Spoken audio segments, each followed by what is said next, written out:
So, Brendan, I am curious today Yep. if Iran is the enemy. Ooh, is Iran the enemy?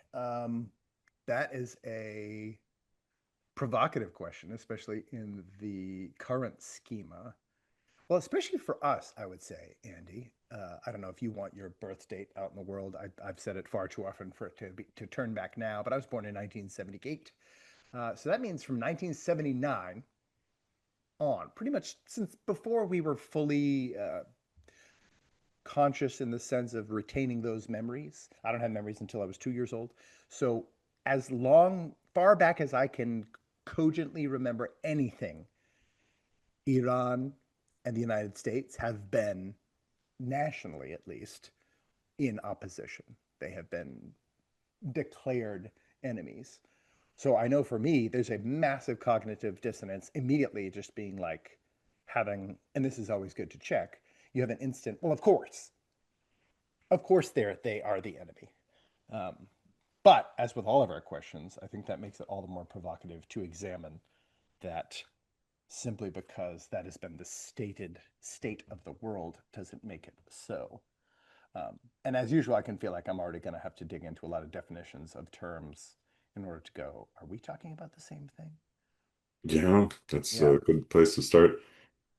Well, I did a crash course this morning with a Google search and 1.5 YouTube videos, which is pretty much par for the course in terms of my research style. Yeah, yeah. Um, as I was saying earlier, kind of bouncing back and forth between old school internet research and AI, which is harder and harder because AI is kind of taking over I know. everything. It isn't hilarious that internet research is old school. Oh yeah, That's how hardcore how fast things move. like typing and reading. Yeah, And yeah, yeah, yeah. that's not an AI. Similar, yes. We were born the same year, and yeah, the perception. It's not just Iran. And is it Iran or Iran or I don't know. Iran is at least how all my homies in my actual family pronounce it, who And are you got Iranis. yeah, actual And they generally still refer to their culture as like Persian. Like they which they they don't I love hardly. that. I I love know. that. Yeah, I yeah. grew up, and this is probably going to be an awful reference, but I grew up playing the Prince of Persia, and I was always like, Oh heck yeah. I love this game, and what the hell is Persia? Yeah. It's not a thing Yeah. anymore. Like, Yeah. Yeah. It's like Italians calling themselves Roman. It's kind of like, I mean, let's be real honest about it. It is a hearkening to a time when they were one of the predominant military and, I mean, across all culture. I mean, math, science, art, whatever. I mean, they were a world conquering force in a bunch of ways. So I understand wanting to like claim like that. This thusly goes our lineage. so Iran, I mean, that's how we say it on the news. Iran, Iran, bomb, bomb, bomb, bomb, bomb, Iran, as what was it, McCain chanted one time. Um, but Iran, they say Iran. Iran, Yeah. And so, Iran. yeah, Iran Right. or Iran, they would be like Irani people, but they generally be like, oh, well, they don't say we're Irani. I don't think I've ever heard anyone say that. They, like, at least in LA, which is referred to as Tehrangeles because of its preponderance of Irani descent individuals. They just say Huh. Persian. I would too. That's like a dope name. It is. It's Um, cool. It sounds good. Like, yeah. Well, and I also think partially to escape from Iran, the enemy. sure. There you go. Yeah. They're one piece of anecdotal evidence. Yeah. Yeah. Exactly. Yeah, I grew up at axis of evil, and the worst part to me, well, maybe the worst. I don't know in that context. It's funny, right? Because I imagine part of the challenge there is that these nation states, right, are newer concepts in the if you go back like Yes. hundreds and thousands of years, and so they people may or may not really identify with them. They're just like, Oh oh, yeah. okay, somebody drew a line one day, and like that's me now. Great. Yep. Um, so it was. I was going to say it was worse because I grew up with just this blob called the Middle East. I knew very little about it. I Yeah. don't feel like taught much of anything about it in Yeah. even in world history. Now that I think back, I mean, world history was more like, and I don't think it's that weird if history is biased towards wherever you are a little bit.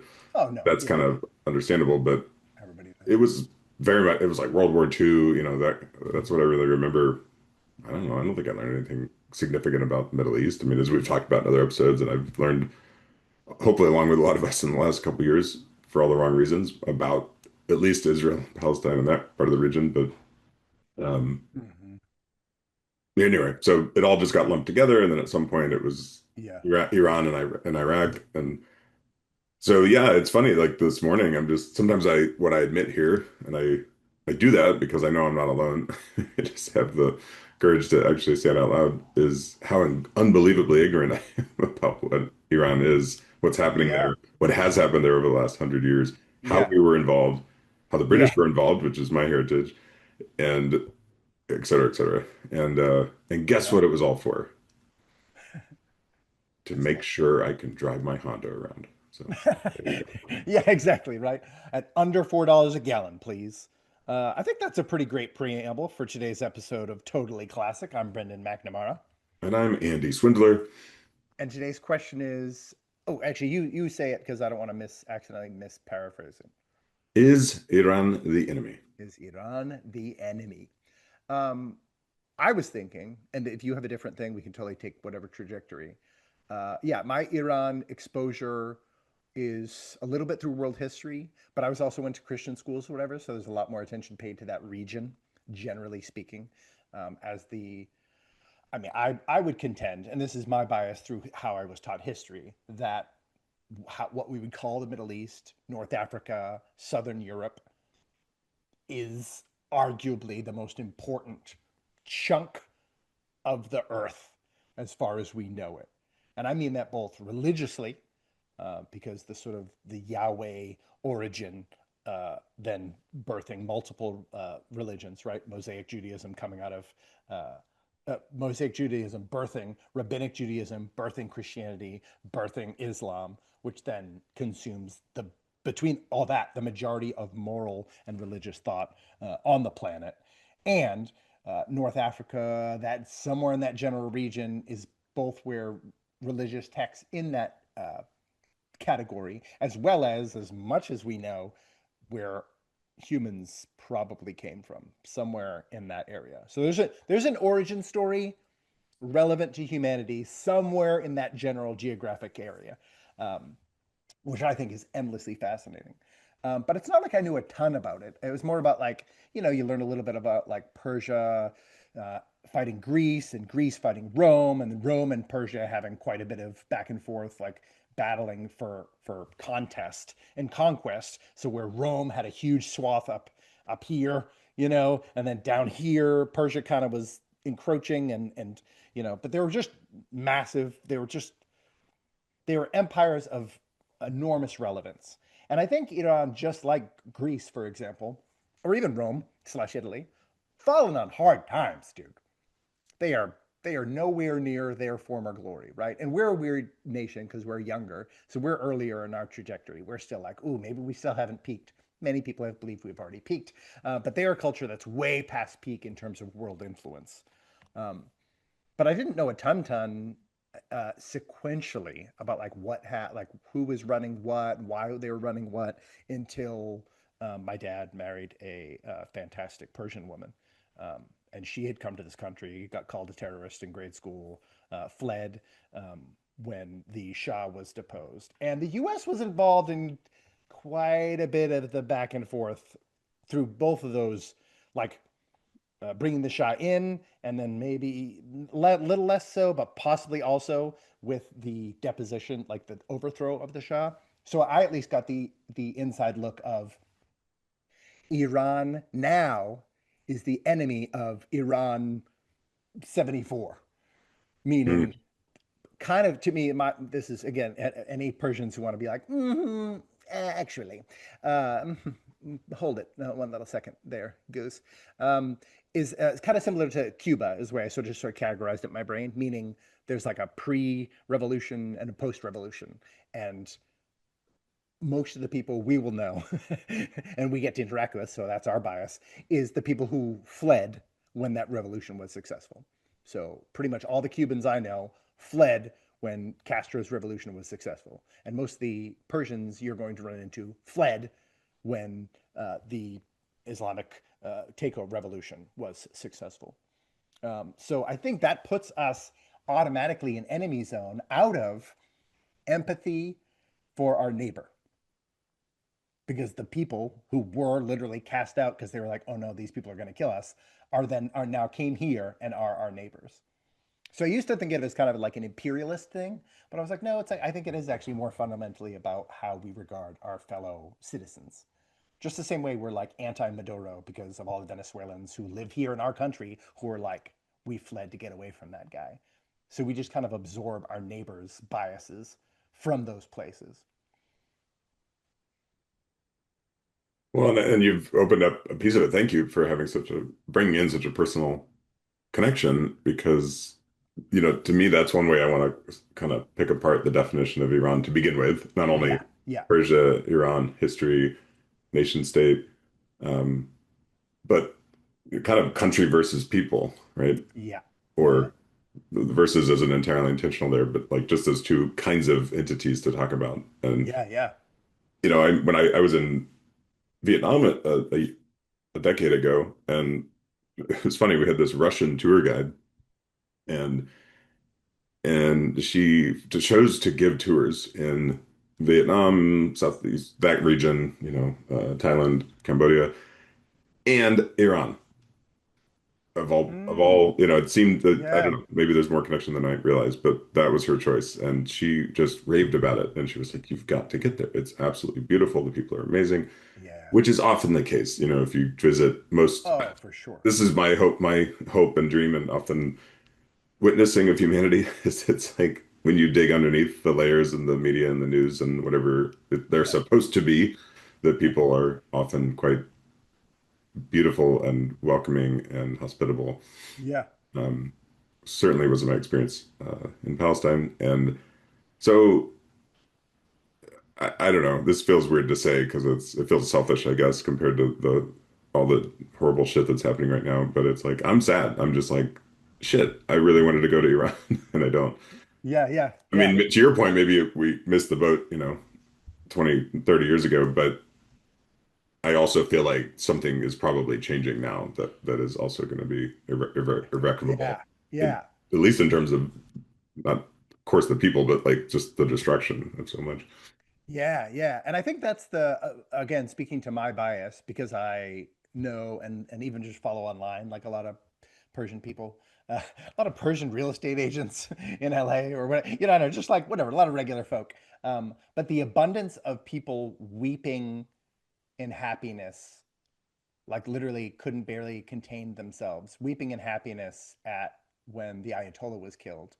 Uh, Iranis in America, just being like, I can't believe it. Because I think for a lot of people, it's the dream and hope that the place that they fled, many of them under cover of darkness, under threat of death, fled as quickly as they could, um, that they could maybe one day go back.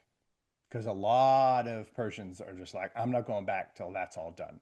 Like you can, and people do, but when you go back, it's a concern that you're like, well, what if something goes wrong or you bump the wrong guard or you know what I mean? You're just like, and people are scared to have their parents go back, even though they could see their family who they haven't seen for decades.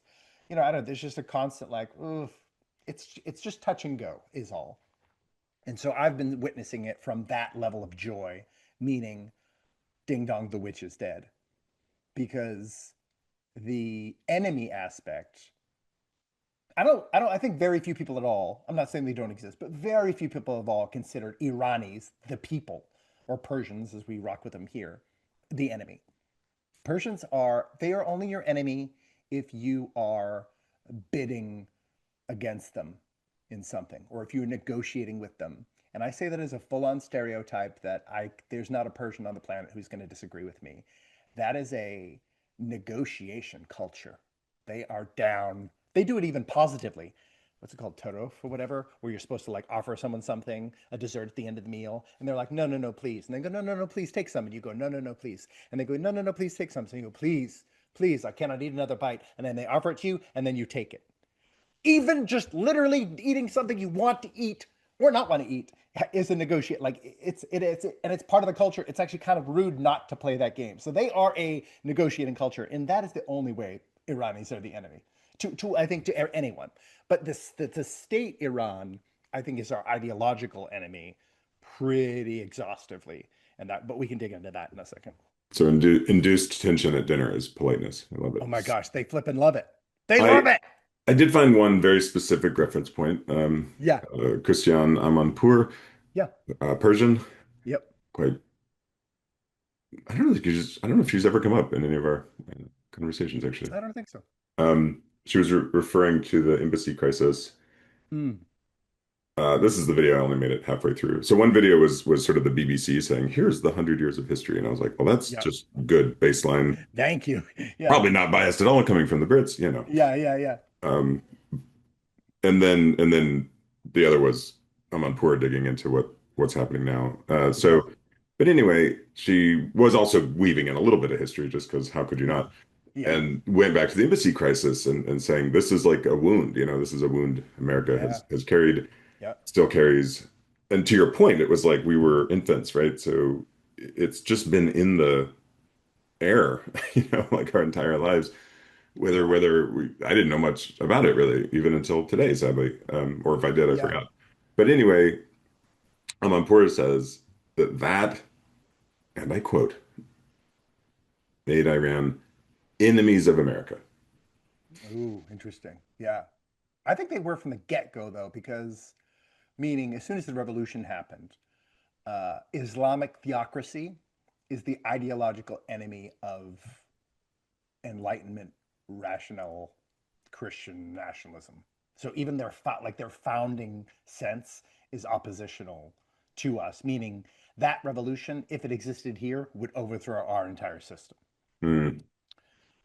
So then it's enemies. It's an ideological enemy thing. I think people who are secular miss this though, because um, I actually think that certainly like was the undercurrent as to why. Now, when you run it, you could just say, "Well, you're just my ideological enemy." But yes, that's when it became like we're willing to like throw down, we're willing to kill people over this. Then you're like, "Oh, it's on." In terms of like that, kind of almost proves the enemy status. To me, the fascinating thing has been, I thought this was Trump playing, as people who love him always say, like this is Trump playing 5D chess. He wanted the Nobel Peace Prize. He lost it. The woman who won it dedicated her award to him, which is actually really significant. Um, and then he went and deposed the dictator that woman had been fighting in order to win the prize. This is my theory. Donald Trump, being a raging narcissist, wants to do good things so people celebrate him and say, hey, all that good stuff you're doing is so amazing. You're a hero. This is Yeah. narcissism is not in and of itself, like destructive. I think it's personally or psychologically destructive, but it can produce But good things. And then the Iran, the the Iran's the relentless same way. means to achieve that is probably Yep. what's It's destructive. just Yeah. like, yeah, yeah. This is how most great men throughout history have, and women have pursued excellence, is really often through some form of domination of the other. And then I thought him going after Iran was like the most 5D chess move against, let's say, whatever he calls like extreme leftists, because this is the single largest feminist women's right conflict covered in the world. Yeah. The women life freedom marches were the the type of subject, like two people get killed here, right, in the anti-ice protests, and people are like, oh, despotism, raw despotism, the country's falling apart, you know. And then meanwhile, protesting, hey, women should not have to cover themselves in public, and maybe women are allowed to dance in public, and tens of thousands of citizens are killed, raped, tortured, sometimes raped, then killed just so they won't go to heaven. I mean, it's like, could not be a more obvious villain. And this is from ground reporting. This is not just like the West spit. Now, of course, Iran will say different, the government meaning, but at least Irani people, and this again, how we absorb the people who left, right? The Marjan satrapis and people who were like, I just read a whole graphic novel about the women life freedom. This is what the Iranis are saying. And they're like, look at this. So then he went and attacked like the easiest to sell target like on the planet to feminists. So in some ways, and feminists don't really like Donald Trump. I don't know if you've ever noticed that, but uh, in some ways, he to me he played like the easiest game because they are the enemy of women, and they're a totalitarian theocracy, which I would say in general is the left's biggest fear. Is that what's that Project 2025, right? They're making this into like a theocracy, like that's the biggest fear. So they're an open totalitarian theocracy that views women and infidels as essentially not even a two-thirds compromise. They're essentially viewed as like morally, even sometimes legally, like half a person. And they come from the Islamic tradition, which is the most substantial slave trade in human history. It far outstrips the transatlantic slave trade by, I don't know, order of magnitude in terms of length of time and number of people. So they are the ideological enemy to almost all Americans, which makes it, to me, sort of the easiest sell. Even as, does that mean all the people are like that? Heck no. But that's the case with every nation on the planet, right? We're all kind of caught up in a proxy occupation of citizenry simply by um, being naturalized here or born to citizens here. Yeah, well said. And I understand from my brief research that Yeah, there was progress made before the revolution in women's rights and yeah, particularly legal rights. yep, So that yeah, backslid. So, and in some ways, the revolution, did carried on some good parts, but it was like a massive backslide on legal rights in particular, yeah, and I think yeah, voting rights and yeah. yeah, yeah. I mean, if you ever look at photos, dude, of like early 70s Yeah, there were in the video, it Tehran. had some clips. It was like, Yeah, whoa. dude, it looks funky disco time, baby. Yeah. Like people are rocking and rolling. Now I'm sure to whatever to like moral people in that culture, they probably were concerned about moral degradation, and that's the premise of the revolution. Um, and the problem is now, of course, is like, well, okay, even if we kill all the people who are now in charge post-revolution, we're never going to kill them all. And is this just going to lead to an entrenchment of more of this? I mean, I think the whole vibe was like this is a softening, like we're basically helping out. We're just going to kill a bunch of the people who are subjugating you, and then you guys got to take care of it. Which, in some ways, I really like. Let me just say, I don't really like starting these conflicts at all. But if you're going to start them, I don't like starting them as empire building. Right. Like, but if you're just going to go in and be a vigilante and go like bust cap and a bunch of people who are hurting people, I'm kind of like, all right, cool. That's like whatever Batman style. And then, but Gotham has to fix itself. Like Batman can't fix Gotham. Oh, he tried. He tried. He tried. Punching one drug dealer in the face at a time. Speaking of women and Trump, Yeah, is J.K. Rowling a Trumper? I don't think so. I I wish. don't think so I, either. well, I don't know. It's hard to say because she'd be more a Trumper than probably any other Republican president, just because uh, he's so pro queer. He's such a like a pro gay president. Um, so I think that would matter a lot to her socially. Um, and then he's a biosex and gender essentialist, which she is also in favor of. And then Well, I think my and then theory, so my drugs too. stepdaughter Yeah. came and just said, "Oh, she wanted to start reading Harry Potter, but she Yeah, was yeah. questioning the morality uh of the artist." And How old is I she? I Just think I think the morality, I don't know. yeah. It seemed like it maybe ran that deep. She's 11, but Wow. she just flat out said, "But the author is a Trumper." And I was like, "Well, I'm not sure that's true." And you just said it better, but I said, "Well, he's in progressive terms, he's anti-trans.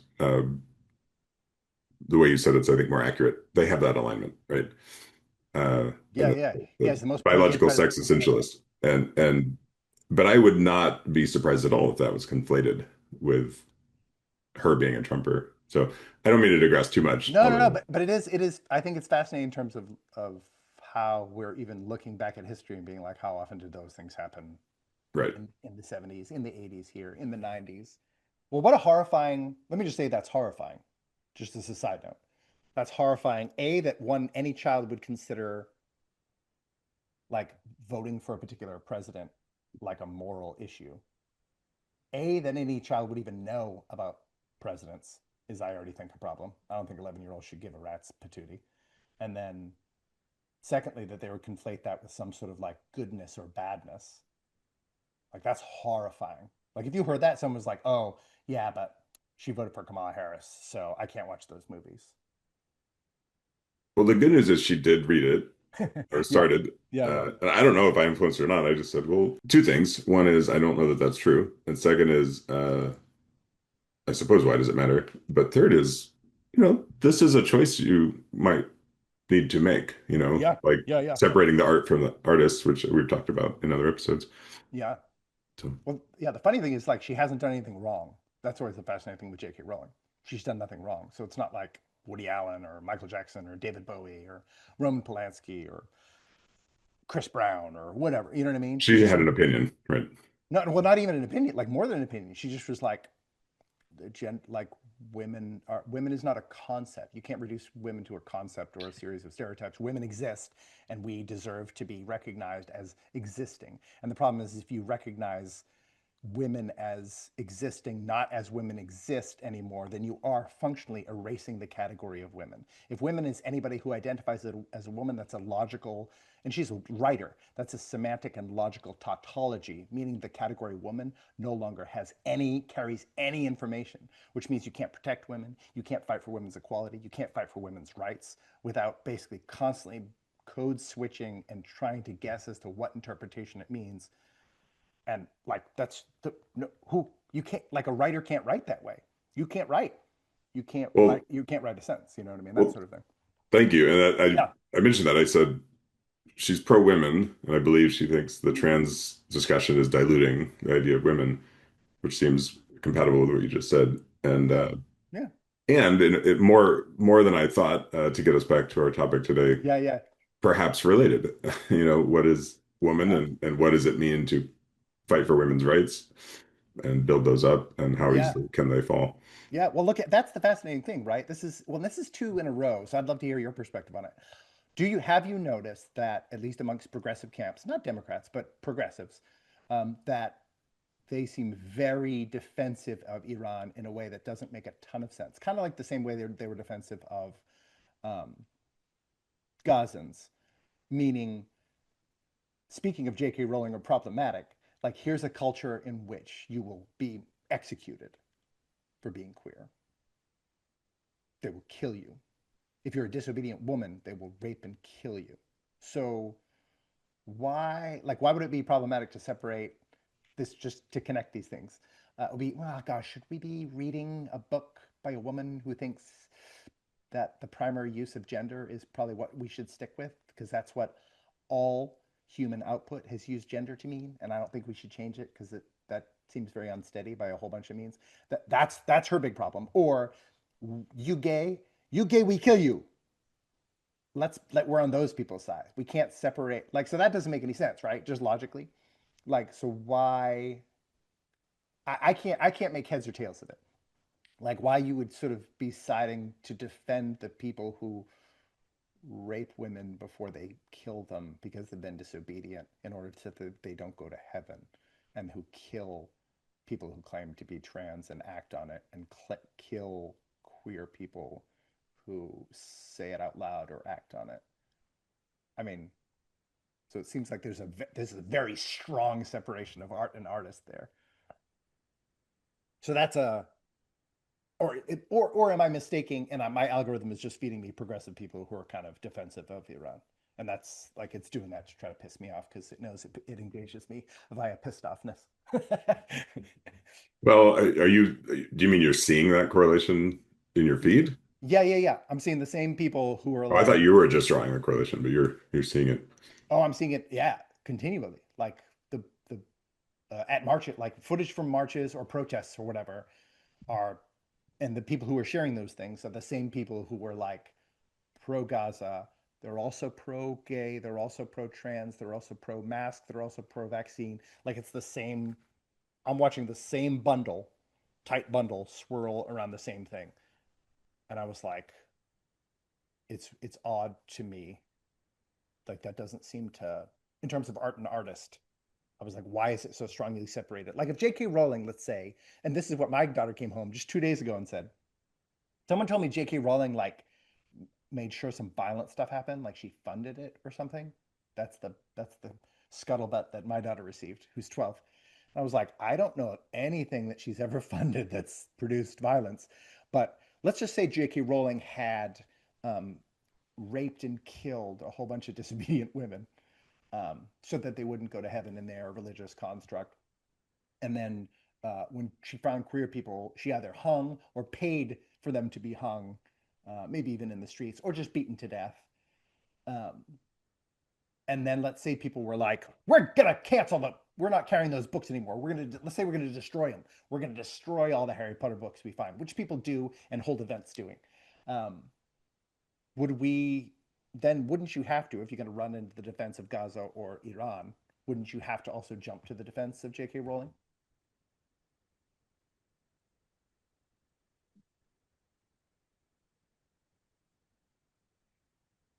I suppose so. Yeah. So that's weird, right? So then we stand for the right for you to do these things, but when people kill you for doing it, we are stand for those people as well. Like that part of it is baffling to me. Because listen, there are some psychos out there for sure who are full on like bomb, bomb, bomb, bomb, bomb Iran, and they just want to make a ton of money on another war. Absolutely. And they want to control the Strait of Hormuz because then they can regulate the oil industry, which is how we're all surviving and what we're all fighting over until it's all drained out of the earth, and then we can fight over something else. Absolutely. And I think that's boilerplate, bipartisan. Everyone has some sense of that, right? But we're just talking ideological enemies in terms of what I feel common ground is, which is like women's rights, for example, and then specifically for progressives, like actually even I think the average Christian nationalist would be like, you don't kill gay people just for being gay. That's insane. That's immoral. Right. So, but yeah, I want to make sure that that's actually happening amongst progressives, and it's not just the algorithm convincing me of a fallacy. I don't know. I feel like I've had my head in the sand as I've been That's good. working, I don't know, 80 hours a week to try to launch something that might make a dent in this, I love 100 it. years. Yeah, that's a good thing. My theory is I have seen it. So, and my theory is this: the reason generally progressives are defensive of Islam, like Islamic theocracies, is because progressives want to enact their version of Iran's government. Progressives want to do that openly. I don't even think that's actually even like a theory. I don't know if the average progressive is aware of that, but certainly if you read the documents of idealism, that is the design. Like progressives want to enact a combative to Enlightenment rationality or reasoning openly, um, secular theocracy, essentially, that would be run by an oligarchy of not Islamic mullahs and priests, right, but of different cohorts of probably social science most effectively, um, cohorts of quote unquote experts who would then adjudicate um, the moral correctness and then demand compliance, because that's what's happening with trans quote unquote trans rights right now, which is essentially like trying to enforce affirmation of metaphysical belief. So we're seeing them already try it, and so to me, that I think that's why they can't really come against Iran, because that's the revolution they want to have. They want to overthrow like secular enlightenment reasoning, enlightenment principles based governance, and enact like functionally a progressive theology. So you're saying Trump, they didn't take Trump's bait? I think in some ways they helped Trump win Hmm. because I think he did it in part to provoke.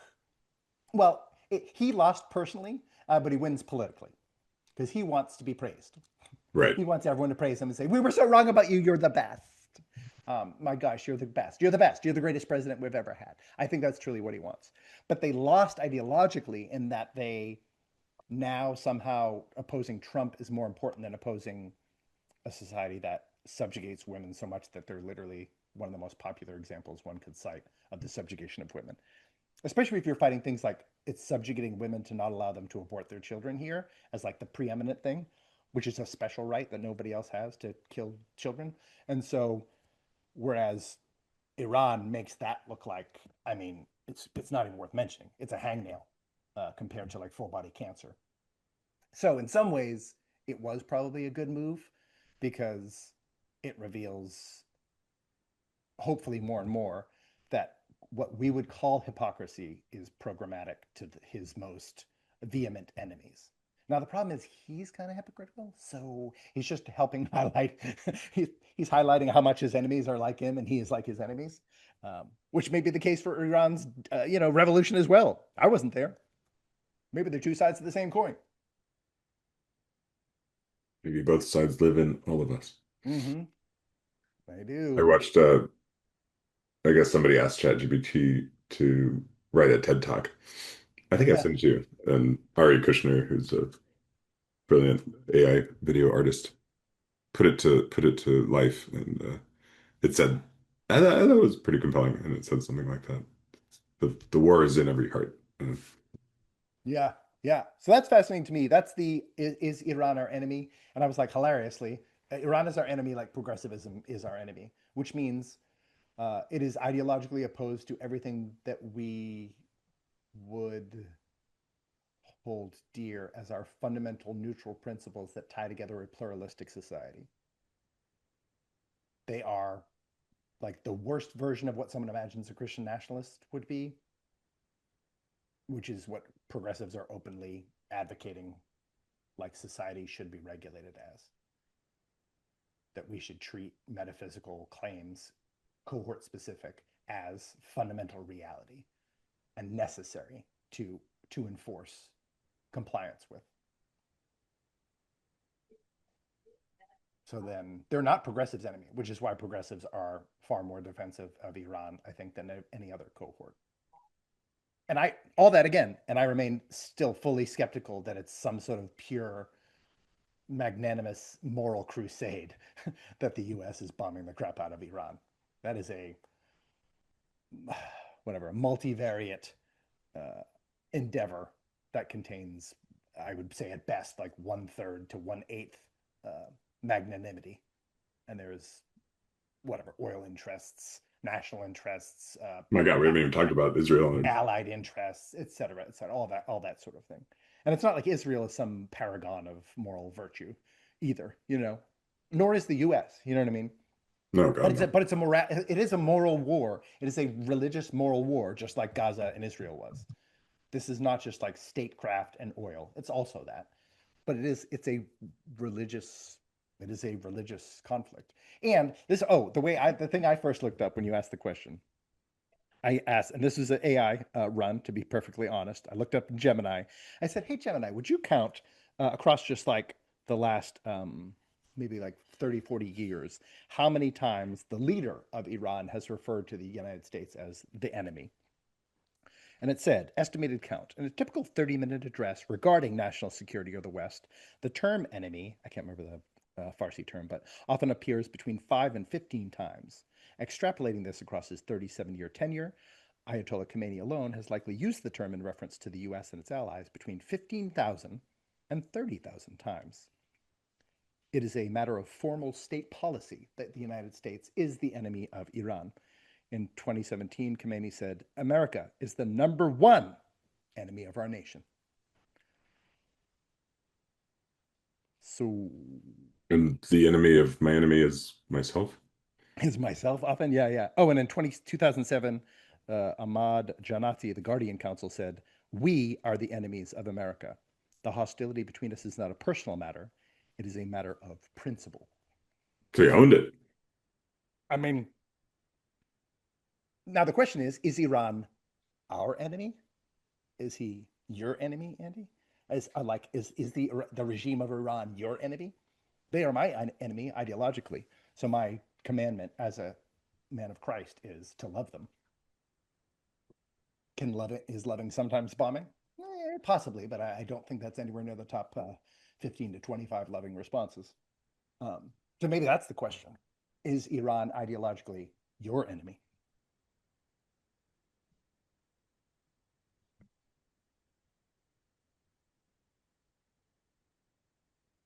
Yes, if we're and we forgot to pre-vote.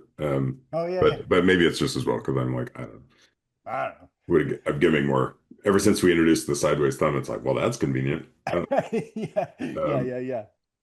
uh, yeah, I mean, in the context, if I think by and large here, the definition of Iran is the state that is Yes, yeah, yeah, committing these atrocities. Yes, is ideologically my enemy. yeah.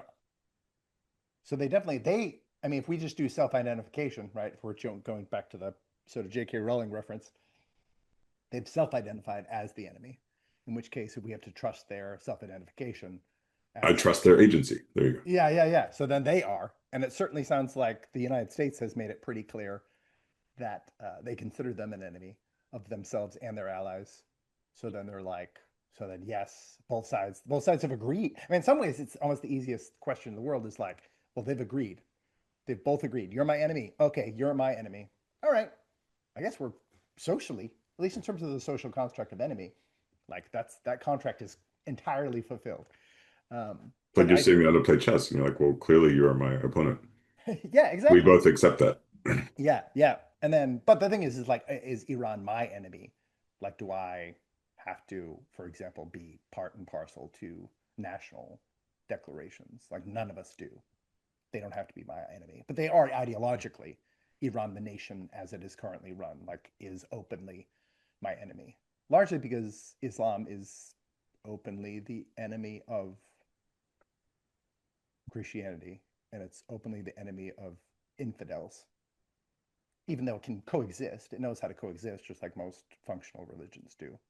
Um, but it would openly say that like the infidel is the enemy of Allah, and so the Allah's enemy is my enemy.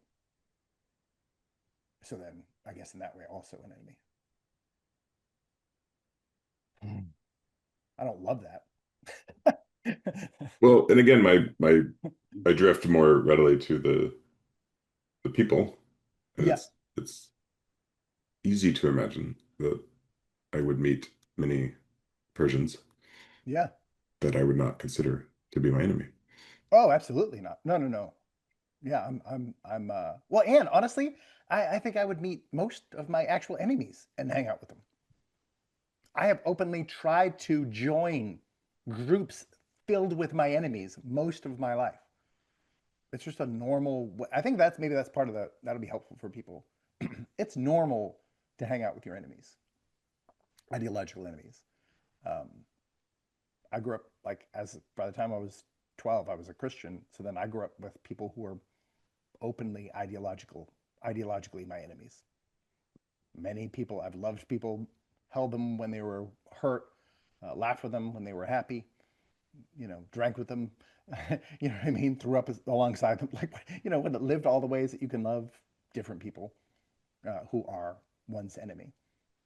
Well, that's an important clarification, right? The ideological enemy, because I mean, we talk about this. This is, I don't know, probably the defining characteristic of our entire show is like Yeah, this idea of,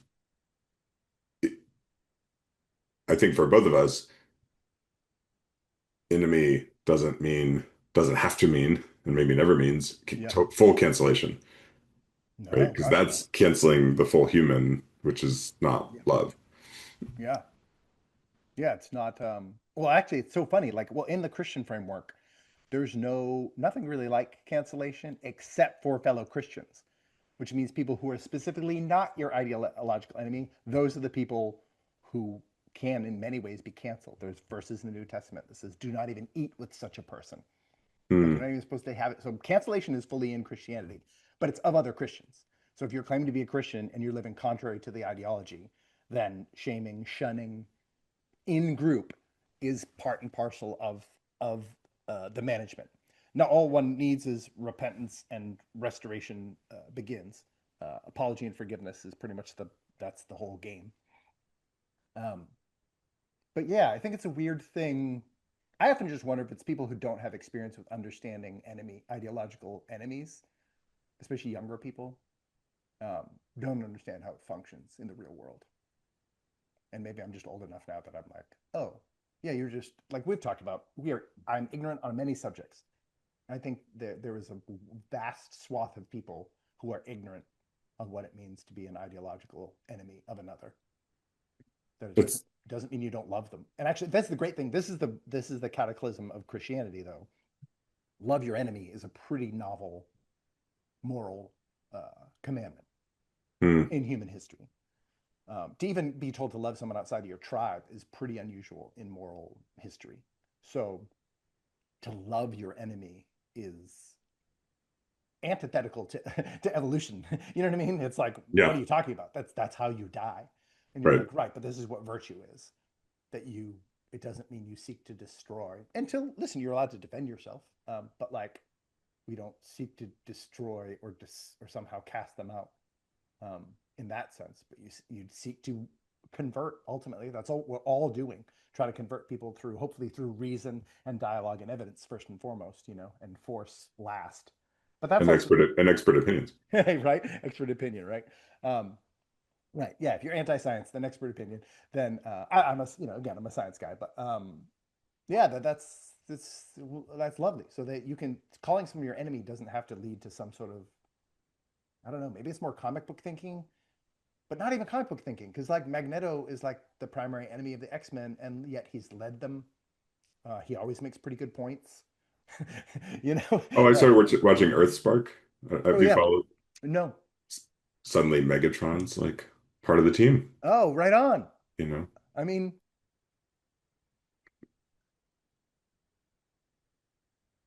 in internally bless you. critical. Thank you. Internally critical progressive spaces where they're talking about like what is the methodology of continued collaboration and restoration, even for those who've been stood against you, right?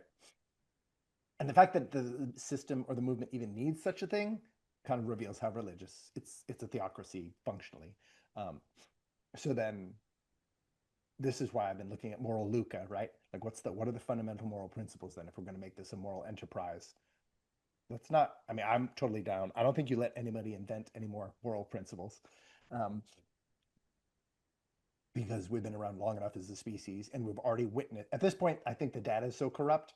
uh, the data was less corrupted when there was not interaction between societies, but the fact that every society on the planet, like either in the most vain atheistic uh, casting my mind into they all invented some of the same rules to restrict their own behavior, their own beneficial behavior. This is the craziness of morality. Don't do this. Well, but it will really benefit me and the whole of society. I can prove it. It'll help our tribe win. You still don't get to do it. Like that's stupid evolutionarily, and even pragmatically. So that these rules, at least the 7 to 12 of them, every society came up with these ones. These ones recur everywhere. So I'm just hesitant to let any ones be invented now because we're so interconnected that I was like, I feel like the data is too corrupt. It's like when you unblind, test of a medicine, and then everyone knows which medicine everyone's having, and you're like, well, all right, no, we don't have a clean comparator anymore. So there's so much rich history for us to draw on from every culture on the planet of how we have as human beings dealt with these conflicts before, so we don't have to be so afraid of them or even Well, I be. wear a t-shirt that sums it all up. Yeah, reads local. Be nice or leave. Now, because it's called reads local, here's a fascinating example, right? Who determines what nice is? In that case, read. You know, I have to assume. I don't even think it's read anymore. I think Oh that no. like the people bought the bar from somebody else. And Uh-oh. See, this is how it happens.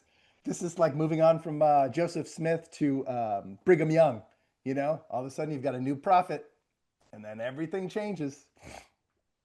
because we forgot to write down the tablets or whatever. Yeah. Yeah, you forgot to down. What does nice mean?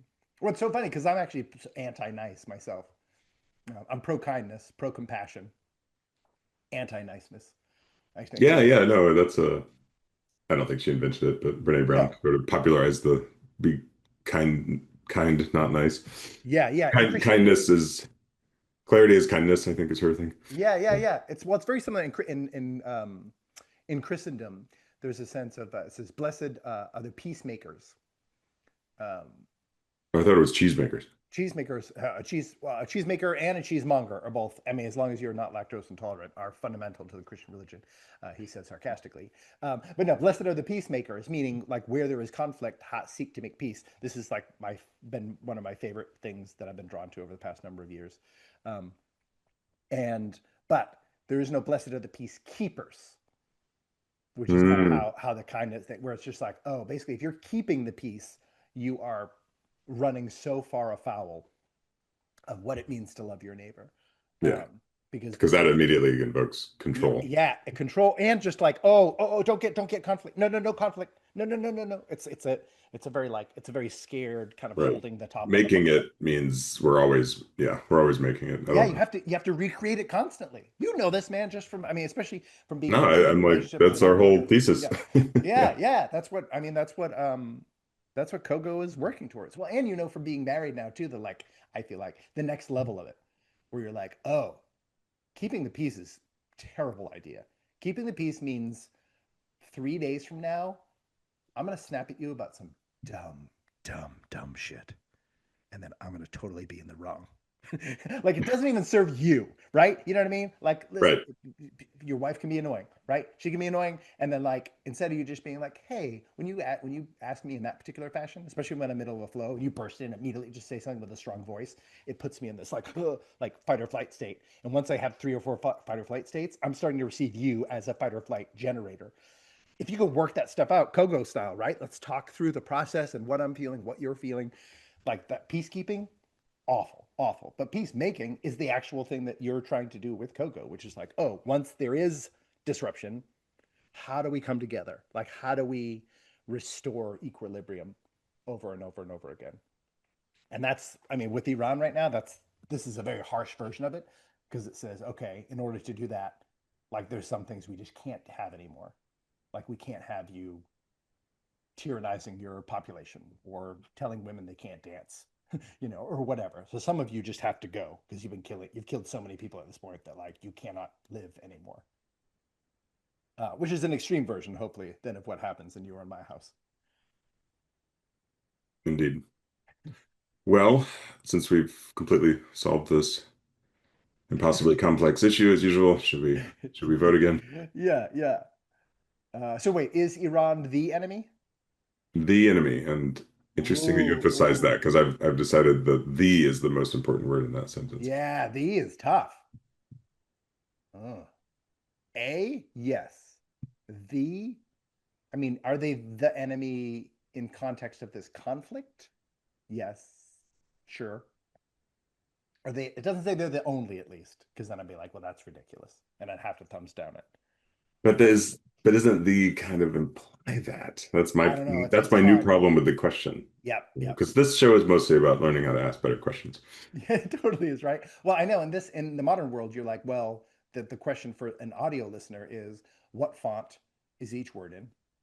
Is anything bolded? Is anything italicized? Is anything unusual capitalized? You So have if to this were follow Brendan's Instagram to see how he formats the teasers. Yeah, yeah, yeah. So if it was the with a capital T, I'd say absolutely not. Um, the enemy is, I mean, most fundamentally ourselves, but that is a supernatural or metaphysical question. Um, we wage war not against flesh and blood, but principalities and powers in the high places. So, but are they the enemy?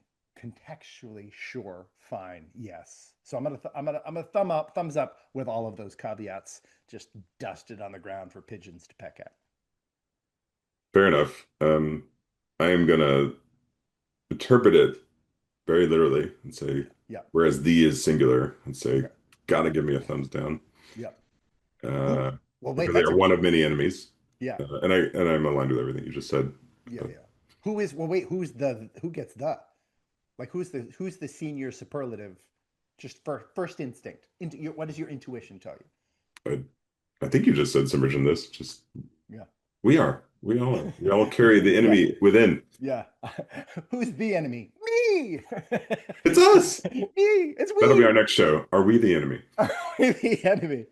I mean, that might even be a quicker episode than the Iran. Yep. Shout out to all my Persians. Fuck yeah. Are we the enemy? Might be our shortest show ever. Yeah. We might have to find we. I could probably chase we around for 25 minutes. Fair enough. Fair enough. Fair enough. But yeah. I mean, I think we just contained a mini episode in this episode. This is like the deleted. This is like the scene in the middle of the credits. Are we the enemy? Yes. And da da Credits are still da. rolling. Yeah, exactly. So many credits. Just It's the big. why can't I think of the name of it? I don't know. The Leo DiCaprio, the dream thing. Oh, Inception. Inception, thank you. Oh yeah, yeah. The thing spinning, spinning, spinning, spinning. Did it We're wobble? Does it an episode wobble? within an episode. Yeah. Does it wobble right before the cut? I don't know. I don't know. All right. All And right. general disclaimer, we don't mean to make light of anything that's happening in the world. If it ever sounds that way, we Yes. Andy certainly doesn't. are quite, I do sometimes. I mean, yeah, and maybe I'm being overly sensitive. Because yeah, so it's hard to stare these things straight on. Yeah, yeah, yeah. And I come from Irish stock, so mocking death and tragedy is kind of like our primary assessment or coping method. Hmm. I don't think I knew that. I mean, at least that's how they roll in the Boston Irish stock that I'm from. And Well, yeah, that's probably still better than just avoiding it or pretending it's not happening. yeah, that is especially in the modern era. That is one of the easiest things to do. He says, holding his phone up. Well, I think fairly legitimate excuse is the desensitization and the numbing due to Yeah. overexposure. So it's like, Oh, for sure. Yeah. no. Yeah. We're all stuck in the gallows, and it's not always humorous. I love you, Well, Andy. as always, I've learned a lot from you and with you, and this gave me a good reason to learn a smidgen more about the world and Yeah. even about you. So thank you. I love you. Thank you. I love you too. Thank you for helping me learn. All right. Bye.